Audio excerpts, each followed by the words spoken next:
পটল ঝিঙের সিজন কিন্তু চলেই এসেছে। আর আমি দেখো বাজার থেকে লম্বা লম্বা কচি কচি দেখে কি সুন্দর পটল কিনে এনেছি।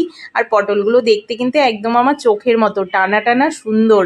এখন তোমরা বলবে নিজের প্রশংসা নিজেই করছে। তো আমি পটলগুলো একটু একটু চোচা রেখে কেটে নিয়েছি। ছোটবেলা থেকে বাড়িতে সবাইকে দেখেছি চোচা শুদ্ধ পটল কাটতে।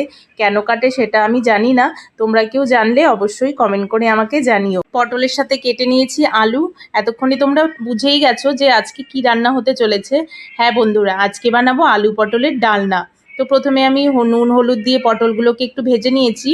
এরপরে ওই তেলের মধ্যেই জিরে আর তেজপাতা ফোড়ন দিয়ে ওর মধ্যে আলুগুলো একটু ভেজে তাতে নুন আর হলুদ দিয়ে এরপরে জিরে আর লঙ্কা বাটা দিয়ে ভালো করে একটু আলুটাকে কষিয়ে নিয়েছি। তারপরে ভেজে রাখা পটলগুলো দিয়ে দিলাম, দিয়ে আরেকটু ভালো করে কষিয়ে নিচ্ছি।